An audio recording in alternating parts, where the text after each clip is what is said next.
In today's breaking story, you're about to watch Mike Johnson's public blunder absolutely ruin Donald Trump's day. That's right, Trump's Monday is already off to a terrible start. How's it going, everybody? Hunter Avalone here with Occupy Democrats. Welcome back to another video.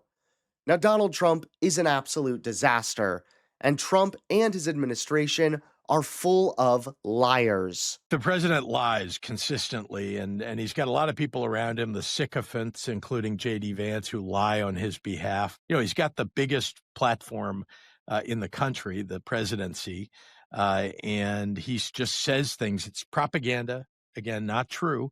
But he'll say it over and over and over again, hoping that people will believe him. And some of that branding exercise has been successful, though, don't you think? Sure, because if you say things over and over and there isn't any pushback, then you're somewhat successful. I can tell you that Chicago, I mean, just to give you an idea, this summer we had our best tourist season ever in the city of Chicago. We just got named for the 9th year, by the way, #1 best big city in the country by Condé Nast Traveler magazine. I mean, it's a great city. It's a beautiful city. I know lots of people that probably you know too who have visited this city, and they don't see what Donald Trump is talking about because it's not true. He just says things. Again, Portland isn't on fire, and yet, you're right.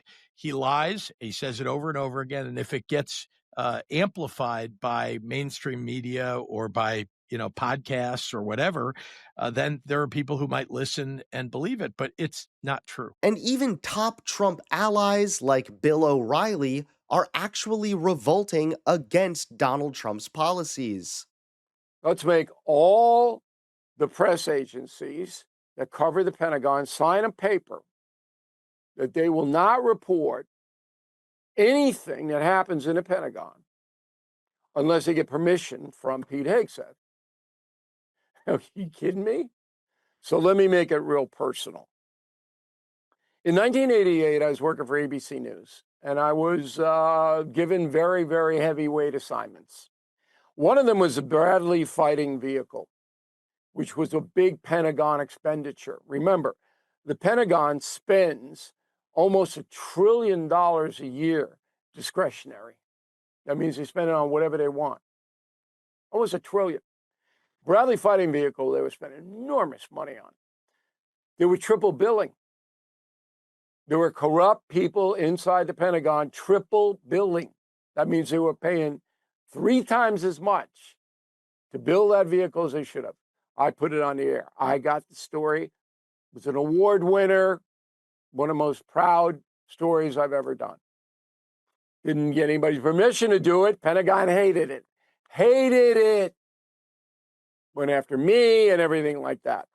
So I know you have to do independent reporting, particularly when you have $1 trillion of discretionary spending.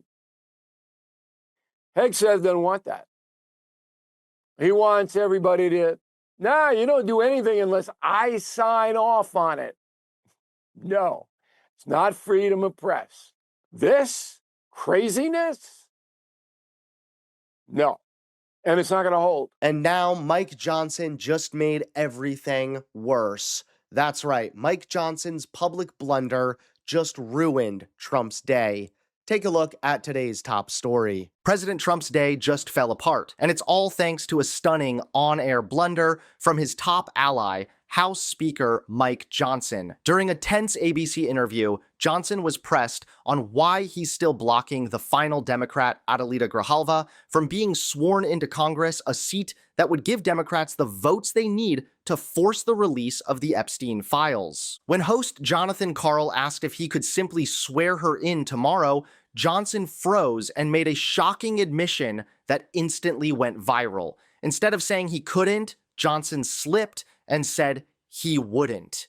That one word, wouldn't, exposes everything. This isn't about timing or logistics. It's about Trump's allies openly refusing to follow the democratic process to protect their own power. Here's the clip so you can see it for yourself.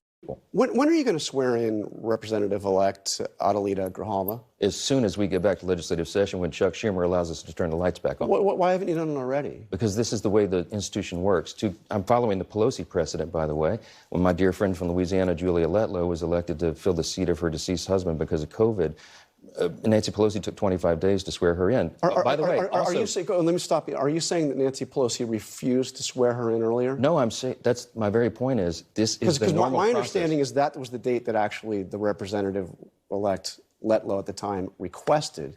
No. She had obviously her. Okay, here's some more examples. Okay. No, but wait a minute. You mentioned the Pelosi precedent, but Pelosi didn't delay that. Let me give you more of the Pelosi precedent. Okay. And what about the Johnson precedent? Because you swore in 2 Republicans the day after their election. I'm happy to answer. Pelosi precedent. Pat Ryan, Joe Simpolinski. They were elected during an August recess. So 21 days later, when the House returned to regular legislative session, they were administered the oath. That's what we're doing. We're not in session right now. Rep. Grijalva was elected after the House was out of session. As soon as we return to legislative session, as soon as the Democrats decide to turn the lights back on so we can all get back here, I will administer the oath on the first day. You could swear her in tomorrow, right? I mean, no, not tomorrow. No, we couldn't. We wouldn't. There was an exception for 2 Floridians earlier in this Congress, but the reason was they were duly elected, they had a date set, they flew in all their friends and family, and the House went out of session. So if she flies in friends and family, then we don't have a date set. She was elected after. Okay. Let me ask you about the president. Thanks so much for watching. Please click that like button and subscribe to Occupy Democrats so that you can stay informed and help us stop Donald Trump.